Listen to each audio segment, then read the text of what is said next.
Hello and welcome to our viewers in the United States and all around the world. I'm Aisha Sastay in Los Angeles. And I'm Isa Suarez in Miami, where the entire state of Florida is bracing for the impact of Hurricane Irma. South Florida, in fact, where I'm now standing, is just 2 days away from being devoured by one of the most ferocious storms ever spawned right here in the Atlantic. And time, unfortunately, is rapidly running out for people to escape. Now, after devastating parts of the eastern Caribbean, Hurricane Irma is marching west as a powerful Category 5 storm. Now, it has sustained winds of 168 miles an hour, or 270 kilometers an hour. Now, no recorded storm has ever maintained that intensity for such a long time, and Irma is so large and powerful that even a glancing blow at it can be devastating. Now, to the southeast of Florida, Irma right now is hammering the Turks and Caicos Islands. The governor there says escape is impossible. Take a listen. Yes, it is. It's hunker down. Stay where you are. Because you can't go out because the winds are just far, far too strong. Nobody can get to you either. So, you know, people are to that extent for a little while on their own, or with their families, or in the shelters. Well, by Sunday, Irma will likely be here on Miami's doorstep. Whatever happens from that point, it is certain to be bad, unfortunately. We're riding out the hurricane is strongly discouraged. It's already a proven killer. At least 10 deaths have been confirmed so far from the ravaged islands of the Caribbean, including 4 deaths in the U.S. Virgin Islands.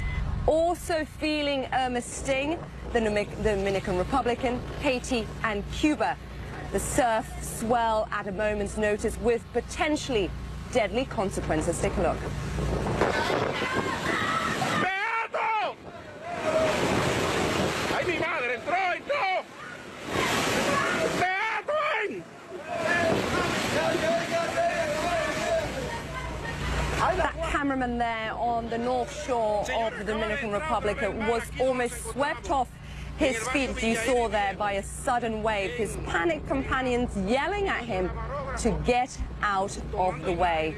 Well, meteorologist Karen McGuinness is tracking the storm for us this hour. Karen, bring us up to speed if you can. What is happening with Irma right now, and where is it going to next, more importantly? All right, right now, the position puts it about 580 miles to the southeast of Miami. I did not do the kilometer calculation on this, but we still have another roughly 36 to 48 hours to go. We're thinking that landfall is going to occur maybe Saturday night into Sunday morning, depending on what the speed is. Right now, we're watching it go to the west-northwest at just about 26 kilometers per hour. It is a Category 5 hurricane. And split the difference between the southern tip of Cuba and the Turks and Caicos, and that's where the eye is. It is going to generally trek in that west-northwest motion. Now, notice I didn't draw a straight line because these almost never move in a straight line. They have little crooked movements, but the overall general progress of this is to the west-northwest. All right, so what we're taking a look here are the Bahamas, Crooked Island, Cat Island, Eleuthera, Grand Bahama, and here is the northern coast of Cuba, where you see that red, including South Florida, Dade County, West Palm County, Brevard County, all of those counties, even over into Collier. That's where we have hurricane warnings. They don't issue those just because it's convenient or because they want to frighten you on purpose, but it's for your safety. Gas stations running out of gas, food is running short, so you could see some flooding, so you might ride it out, maybe lose your power. What are you going to do for gas? What are you going to do for electricity? These are the questions you need to ask yourself if you're planning to stay. All right, so we go through the forecast wind. This is the RPM. Generally, it looks a lot different from our European model and our North American model, but it just lets you know what that wind field is going to be like. All right, this is Saturday overnight European model. We have new data from the European model. It needs to be ingested. It takes some time because it's a finer resolution. That's why we rely on this much more heartily. So here we go. It's going to transition. Now it moves across South Florida, maybe just to a little west of center of Florida, through the spine. So maybe a little bit more over towards the Everglades, maybe a little bit more over towards the Tampa area, not by much. But that's what the European looks like right now. We'll be getting another update. There you go. More just to the west of center, but the American model, something a little different. Now it looks like this one is just a little bit to the east of center. But you know what they all have in common? Is that this is a Category 5 hurricane. Could make landfall as a Category 4. This is unlike anything we have seen. And we've seen a lot of devastating hurricanes. All we have to do is go back to Andrew, and then there was Wilma. So here are the spaghetti plots, and we know how these go. Sometimes they're in agreement, sometimes they're not. In this case, they're not in agreement completely, but it does look like right across the east central regions of Florida, the entire Florida peninsula is the area that's going to be affected. The only way, if you live in Florida, that you're not going to be affected by Irma is if you've evacuated, if you've moved. And there are certainly mandatory evacuations. What happens after this? Even in the state of Georgia, could be affected as a tropical storm going into about the next 4 days. So we have it just for the next about 2.5 days going through the Florida peninsula. How much rain are we looking at? We could see between 100 and maybe 500 millimeters, and a storm surge between 5 and 10 feet. Isa, it looks like that would be on the order of about 3 meters of storm surge. Completely devastating. Back to you. And Karen, you were talking about the European and the U.S. model. If we look at Hurricane Harvey, I mean, which one would you say was perhaps more precise? During Hurricane Harvey, which was in Texas, it was very good at forecasting it, but it's got a lot of different parameters. It's a much finer, a more refined model, and that's why we look at that. The North American model, not as many data points are put into it, but we still look at the two, and you kind of get a determinator as to what the trend is or what we can look at, just kind of narrow the focus. But the European is, at least at this point, from what we're looking at, is the gold model that we have been observing. Yeah, it doesn't matter which way you slice it, does it? It is a huge storm, Category 5. Thanks very much, Karen McGuinness. We'll touch base with you a bit later this hour. I want to take you to the Bahamas because emergency officials say massive storm surges are their greatest concern right now. CNN's Anderson Cooper spoke to an official there about what could be coming next. Take a listen. Greater Nagua, which is going to probably get the brunt of the storm over the next 2 hours to start with, they can expect surge up to 20 feet of water based on the strength of the storm.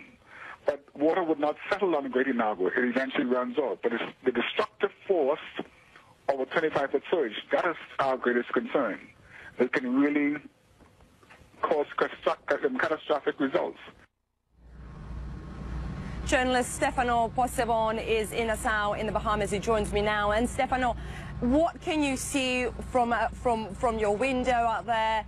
We've heard there from one of the guests saying it was about the storm surge was the most concerning. What can you tell us?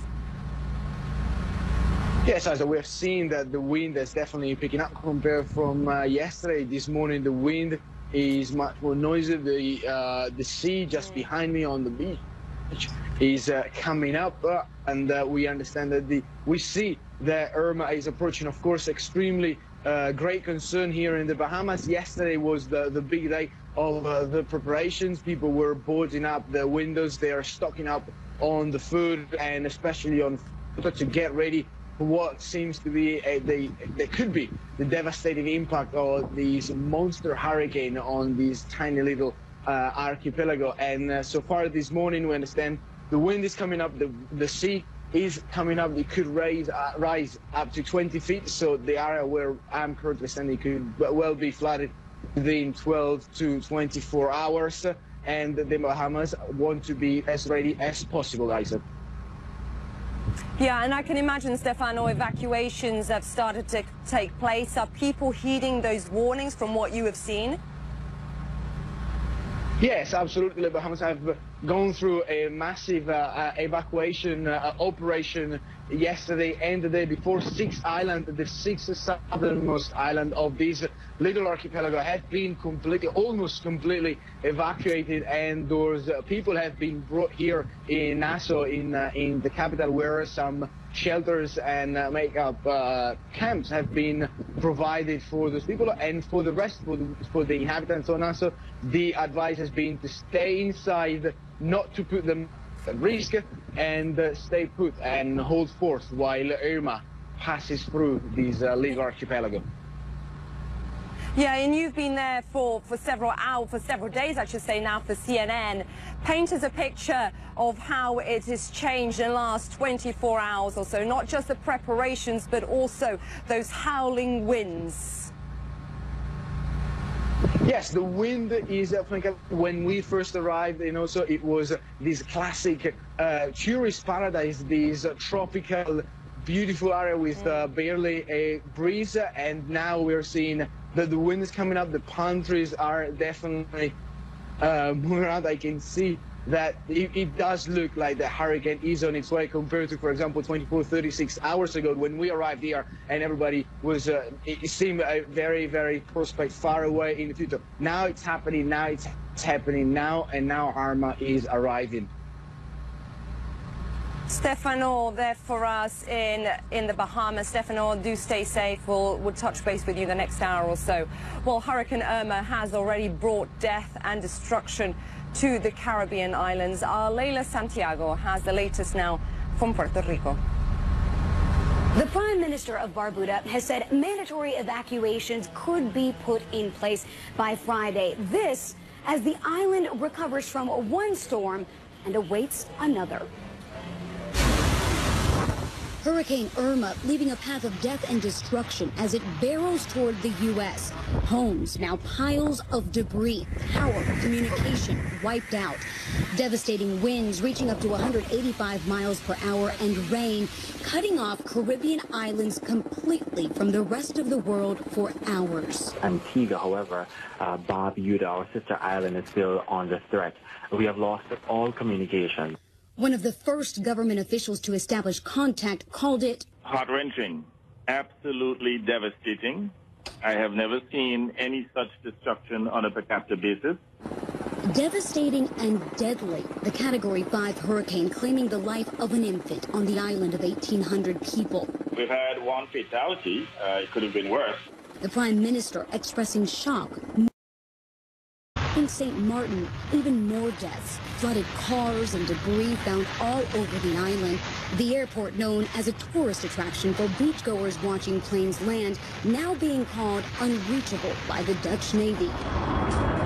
The cleanup is expected to cost hundreds of millions of dollars, and all of this may not be the end of it for the Caribbean. There it is. The roof just went, Jess. The whole roof. These islands may soon get hit by Hurricane Jose, now growing stronger in the Atlantic. And it could be a long road to normalcy for many of these Caribbean islands. Take where we are right now in Puerto Rico. More than 1 million people without power, tens of thousands right now without water, and already authorities say it could be weeks, possibly months, before it's restored. Leila Santiago, San Juan, Puerto Rico. We have some breaking news to bring you from Mexico. I want to send it to my colleague Aisha Sisay, who is in Los Angeles. Aisha? Isa, thank you for that. Our coverage of Hurricane Irma will continue in just a moment, but let's bring you the breaking news, which is coming out of Mexico. We are getting initial reports of a powerful earthquake striking in the sea off the coast of Chiapas, Mexico. These are live pictures we're bringing up for you, so you can take a look at the scene there. The area it struck was near the border with Guatemala. The tremor was felt as far away as Mexico, about 600 kilometers away, and the U.S. Geological Survey says it is a magnitude 8 tremor at a depth of 33 kilometers. That's about 20 miles. We're working to get more information for you. But just to remind you, if you are just joining us, that a large earthquake has struck Mexico, the southern part, close to the border with Guatemala. It was an epicenter. The epicenter, as I say, is in that area southwest of the town of Pijichipan, is what we're hearing, with a depth of about 33 kilometers. That's 21 miles. We are working to get some assessment of any damage that may have occurred, any casualties, just working to get a sense of how badly impacted this area has been. Stay with us. We are working to get the details, and we'll bring them to you as soon as we get them. We're going to take a very quick break here. Our Irma coverage continues after this short break, where despite repeated warnings, some Florida residents are still planning to stay put and ride out the monster hurricane.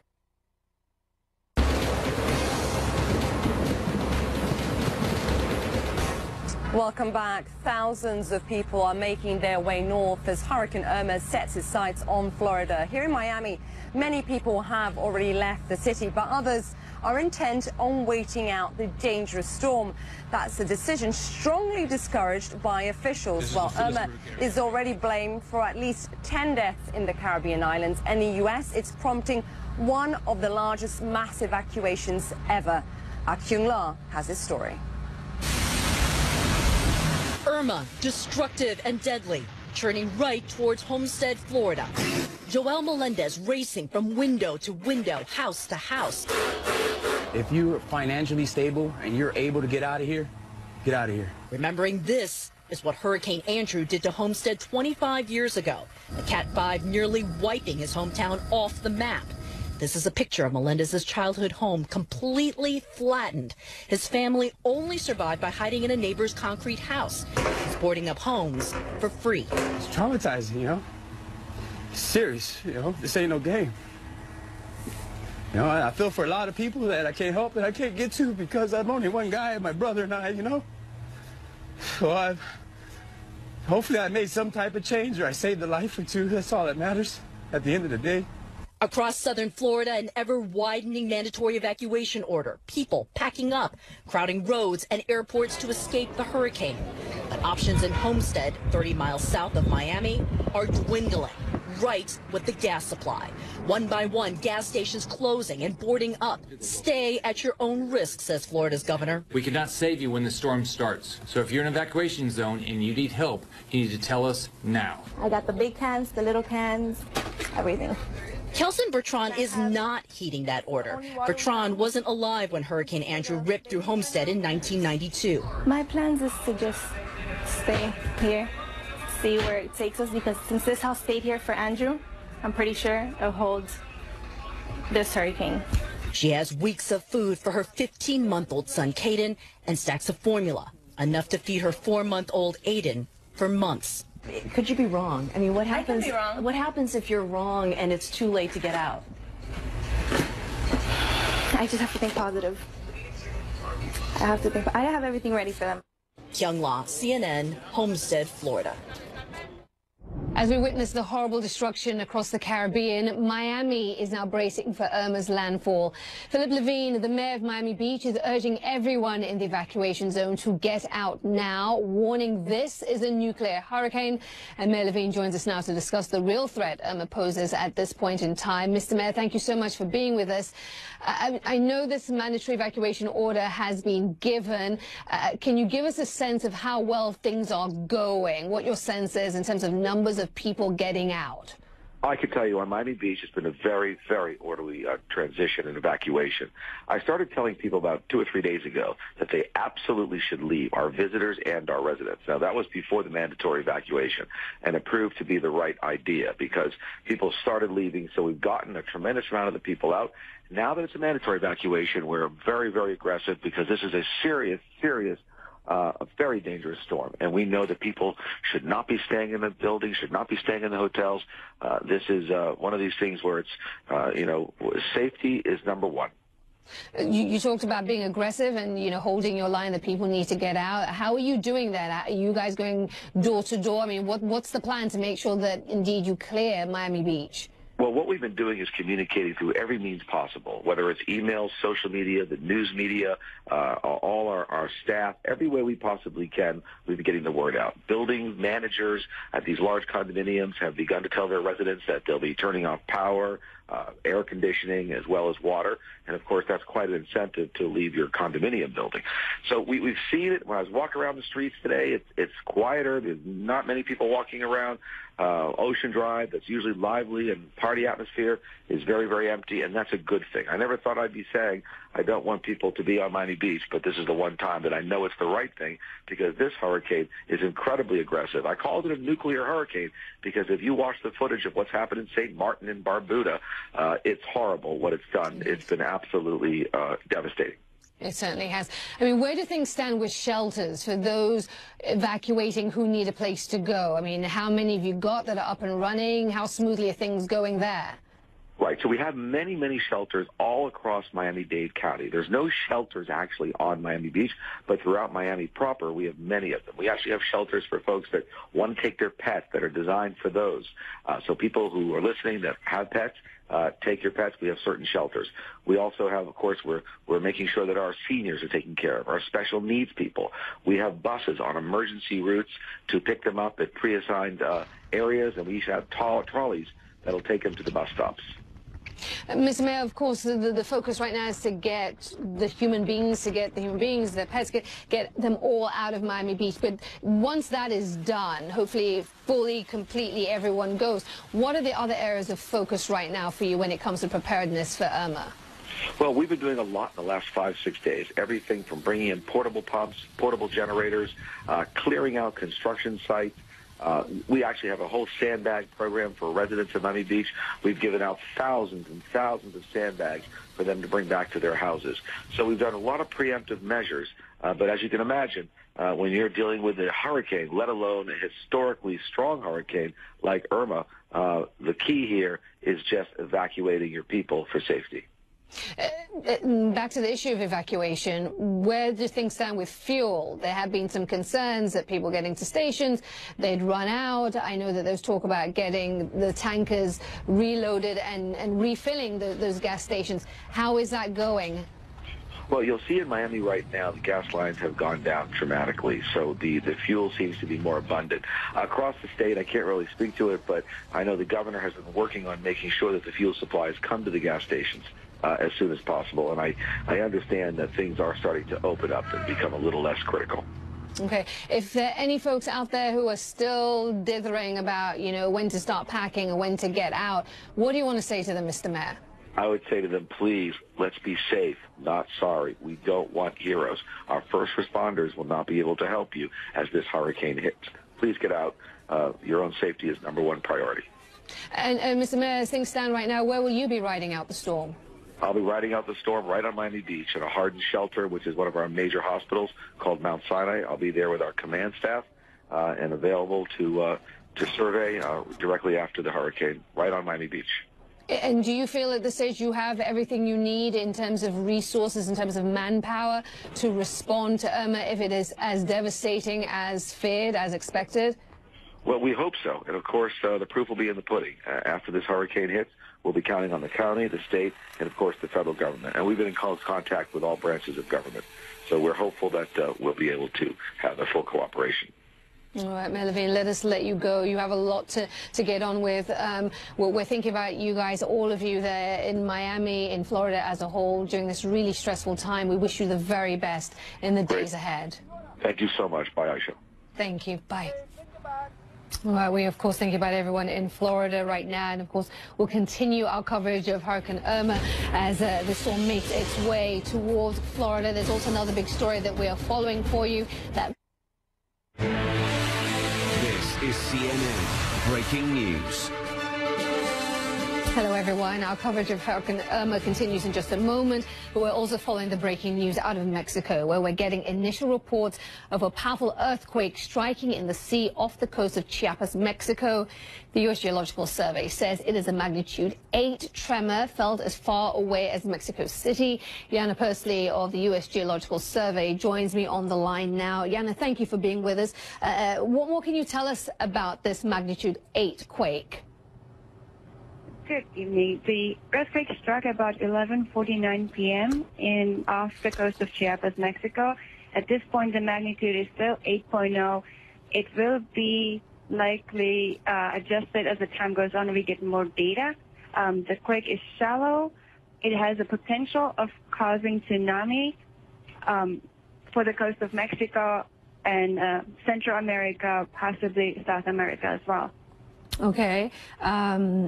It was shallow, you make that point. It was a magnitude 8 quake. Looking at just those two data points, what are the expectations? What's the possibility here for severe damage? Because, you know, our viewers at home hear that magnitude 8 quake and they think, wow, that was a big one. That is a big one. The shaking along the coast of Chiapas at this point is estimated to be very strong to severe. We do not have any information as of yet as of the potential for casualties and damage, but I would expect damage along the coast of Chiapas. Okay. We're looking at possible tsunamis. You mentioned it is quite a broad field. Have you issued watches, warnings? I mean, what is the status there? We do not. The USGS doesn't issue tsunami warnings. However, I'm reading the information from the tsunami.gov website, and they're expecting that the possibility up to 3 meters of tsunami hitting Mexico. Okay. What can you tell us about the terrain? I know this was off the coast, but as we talk about Chiapas, what can you tell us about the landscape and what we're looking at here as we try and get some kind of handle on the kind of damage we may be looking at? It is definitely not a flat land. It's mountainous, so you might get secondary effects such as landslides, rock slides, triggered by the earthquake. And what are we seeing in terms of aftershocks? Are we seeing any at this moment? We're seeing aftershocks.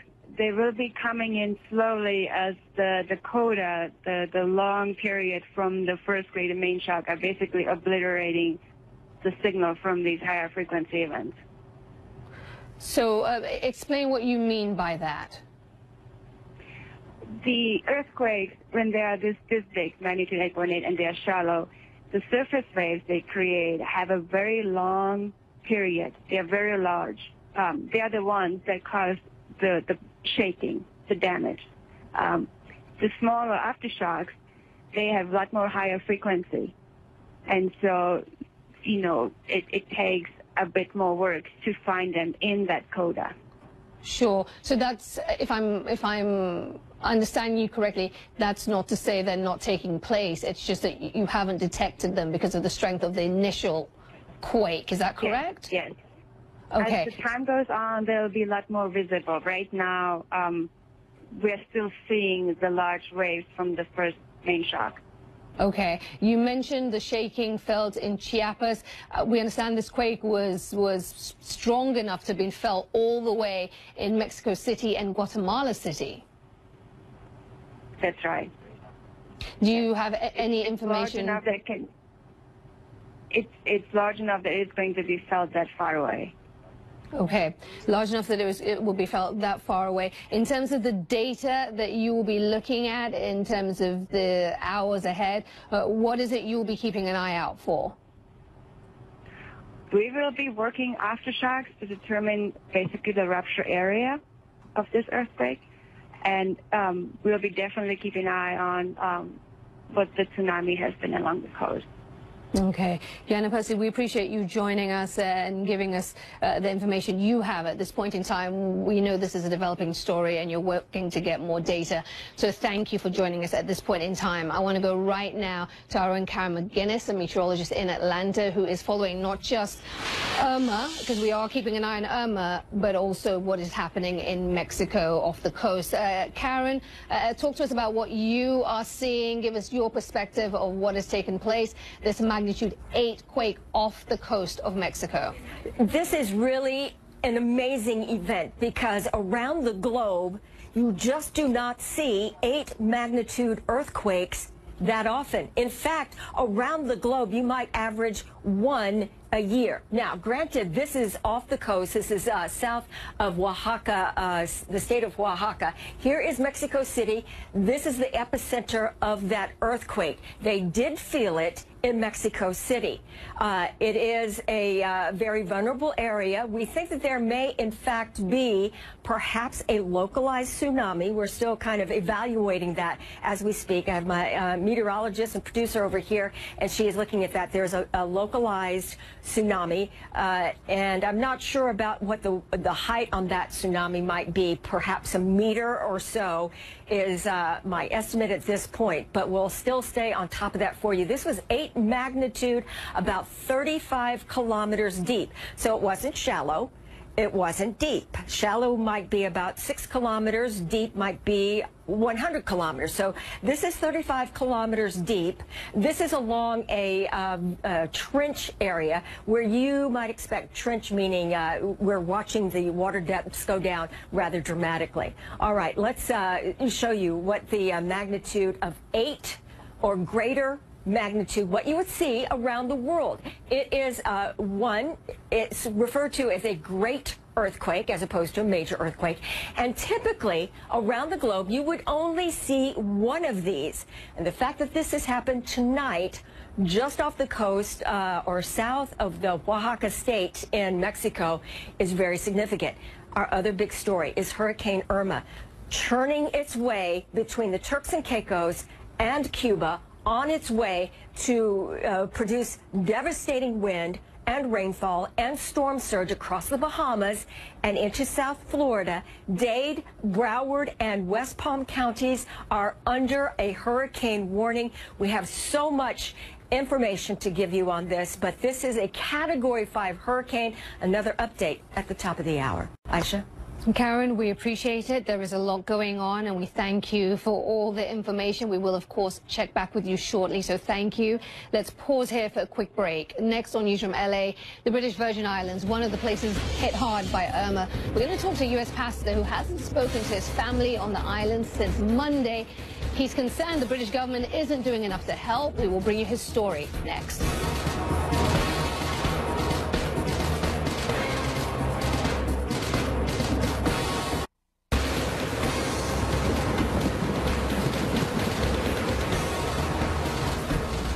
You are watching CNN Newsroom LA, and I'm Isa Suarez in Miami. Irma has already left a trail of destruction in the Caribbean. This was the scene as the hurricane roared into the British Virgin Islands with sustained winds of 175 miles, or roughly about 280 kilometers per hour.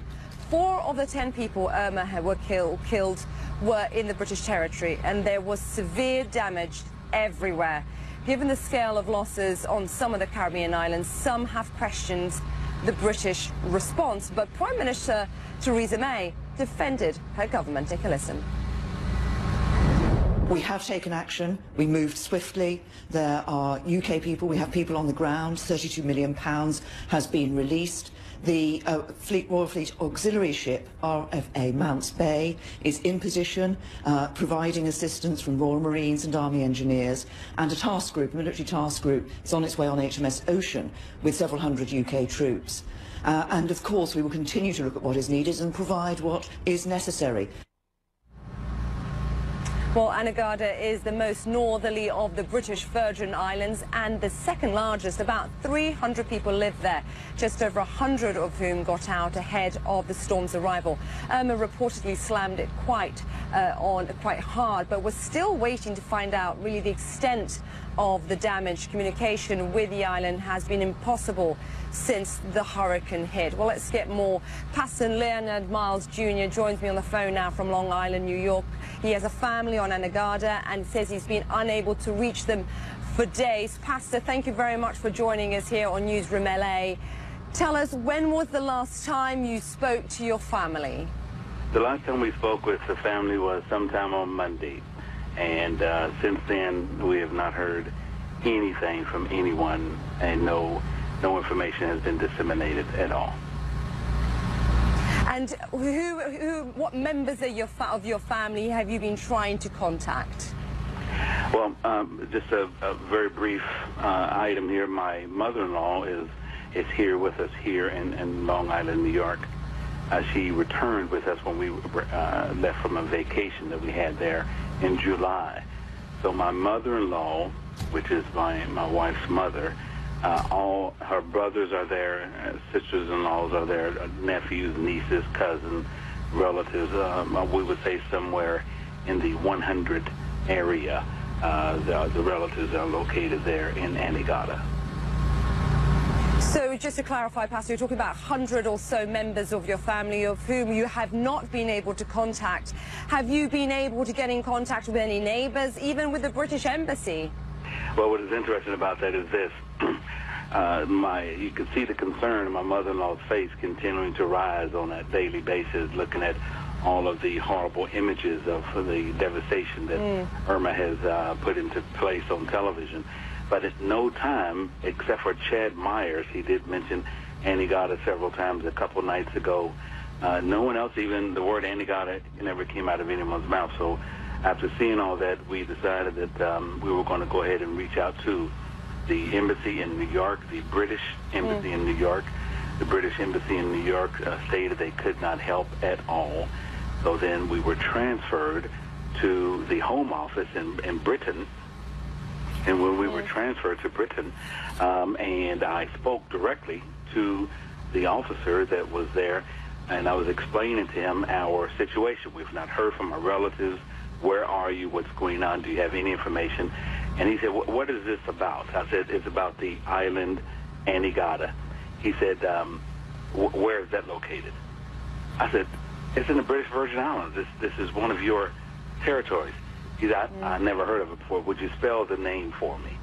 So I had to spell Anegada to someone that works in the embassy that didn't even know that the BVI had Anegada even in its thrones.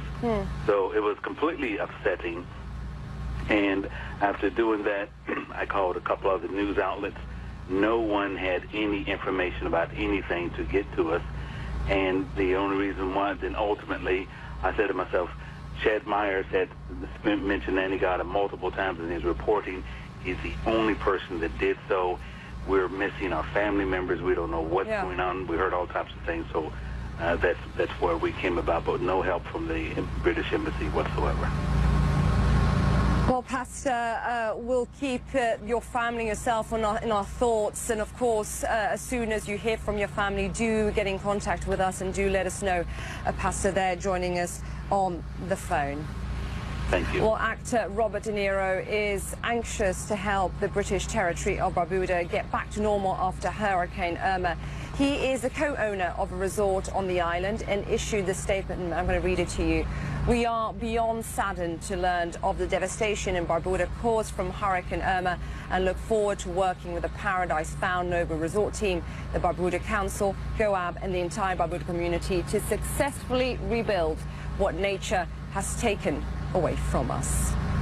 And of course, if you've been watching our program and want to help Hurricane Irma victims, why don't you go on to our website, that's cnn.com/impact your world. There you'll find a list of charities that we have vetted, charities that you can donate to help. We'll have much more after a very short break.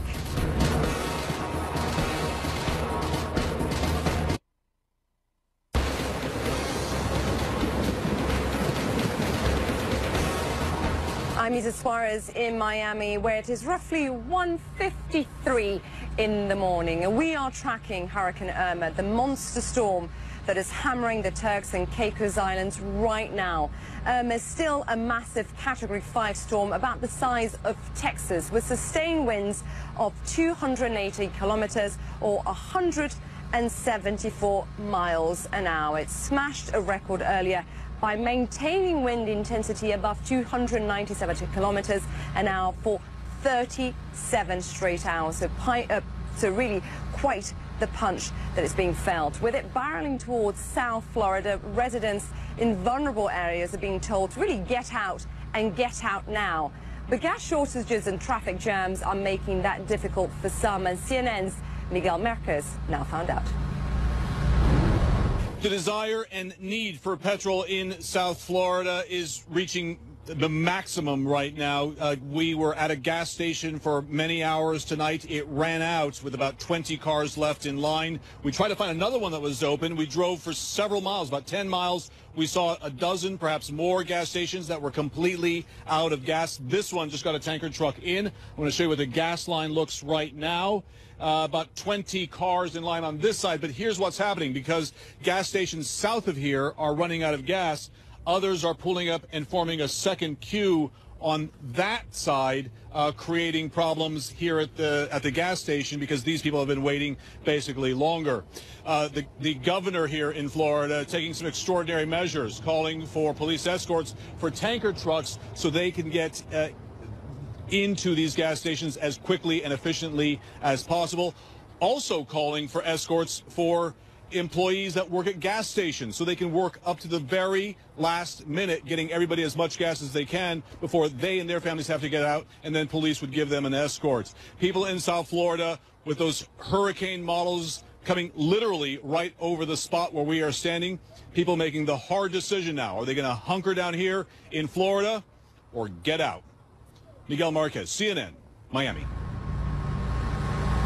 Well, other breaking news this hour, a magnitude 8 earthquake has been recorded off the southern coast near the Guatemalan border. You're having a look there where exactly it hit. Tremors were felt as far away as Mexico City. That's 600 or so miles or 1,000 kilometers to the northwest if you're looking at that map.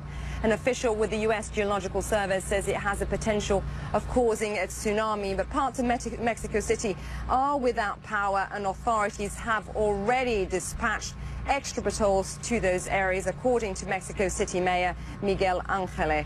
First assessment, though, using helicopters and the city security cameras, according to the mayor, does not show immediate damage. We'll keep on top of that breaking news for you. You have been watching CNN Newsroom. I'm Isa Suarez, live for you in Miami. And I'm Aisha Sasay in Los Angeles. We will be right back with more news after this.